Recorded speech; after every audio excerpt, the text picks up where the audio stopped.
Cousins, y'all come on in. Y'all come on in. Y'all check this out real quick. Between these teams, and you've uncovered some fascinating news about another way these teams are connected as of this spring. Our Greeny was all set. A consensus had been reached. The Baltimore Ravens, were planning to select Sheduer Sanders in the 5th round with the 141st overall selection.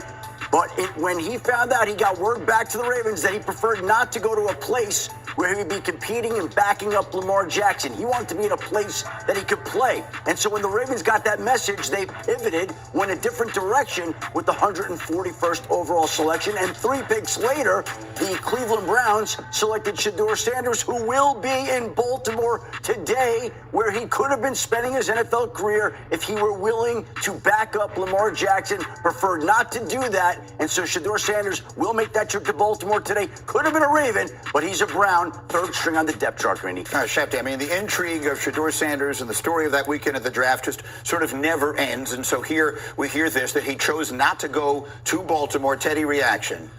Yeah, you want to go somewhere where you compete to be a starter.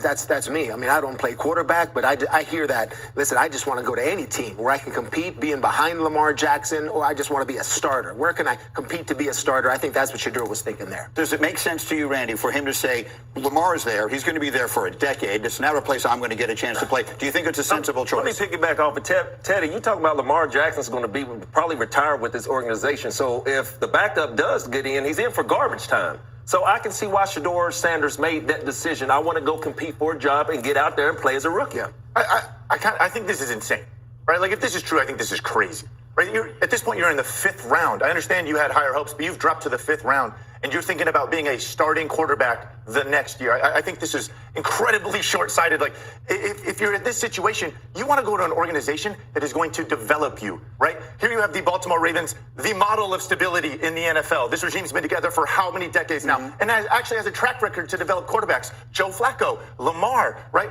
Instead, you choose the Cleveland Browns because you think you have a chance to start the next year. And mind you, the Cleveland Browns, who are on the opposite end of the spectrum when it comes to stability, right? This is the same organization that walked away from Baker Mayfield as the #1 pick in the draft. What's he gone on to do? Oh, he's only led the NFL in touchdown passes since joining the Bucs, right? How many starting quarterbacks? There's been 700 starting quarterbacks in the last 20 years for the Cleveland Browns. Like, this makes zero sense. So you want to go to a good organization where you can develop and reach your potential. But Alex, you said a key thing there about they develop quarterbacks. But if you think you don't need to develop, now you're looking for a responsibility. He certainly doesn't think he needs developing. He thought he was going to be the 1st overall pick. So for him, Cleveland made more sense. And guess what? I wouldn't be surprised by the end of the year if he doesn't start for the Cleveland Browns. Anybody? It does no good to go play on the field, right? Not in a bad situation. No, you go put bad film out there. See how that does for your career. I mean, it'll be a quick ticket out of it. It's an interesting juxtaposition between that position and all the others, right? At any other position, you just want a chance, is what you're saying, Teddy. But quarterback is sort of a unique set of circumstances. You're not going to see the field in Baltimore. Yeah, I mean, ever. Why is that a bad thing for a couple years?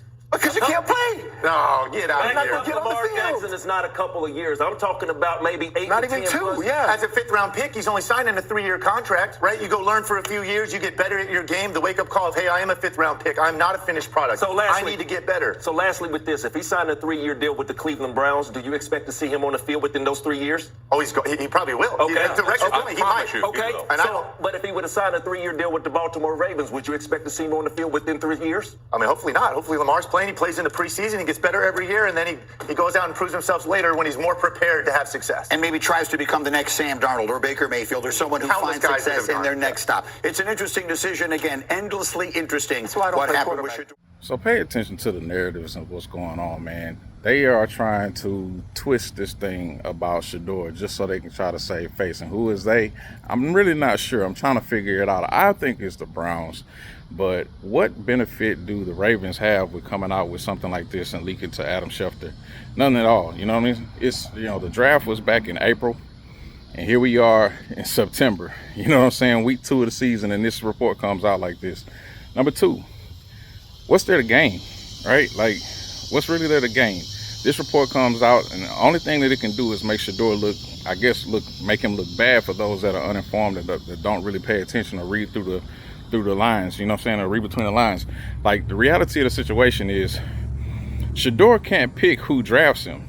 I mean, the draftee doesn't get to select who drafts them. I mean, you saw that with Eli Manning and the Eli Manning family. You know, the Manning family, they determined early on that they didn't want to go where the Chargers were drafting.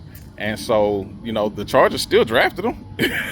But then they turned around and had to trade him to New York. Like, don't let the politics of this stuff, or I don't even want to say politics, don't let the tomfoolery of this stuff get to the best of you guys, man. Some of you guys are smarter than that, man. On top of that, man, like, you know, Sheduer would never come out and say any of this stuff, but it was perplexing to me to sit here and watch this panel, and we have, you know, a head coach, we have a Hall of Fame wide receiver, a potential Hall of Fame, if not already Hall of Fame linebacker, and you have a starting quality quarterback on that panel. And the only one that's going against Sheduer on this thing is the quarterback. You know what I'm saying? Like, it doesn't make sense that he's taking the side against the quarterbacks in this makeup. And, you know, being that he's a quarterback, it only makes sense that a quarterback wants to have the opportunity to start. Why wouldn't he? You know what I mean? Like, it just doesn't make sense. Like, any quarterback worth his salt, if Sheduer felt like he should have been the #1 pick, why wouldn't he want to start? He was up there training with Cam Ward and trying to see if he could, you know, be his foil.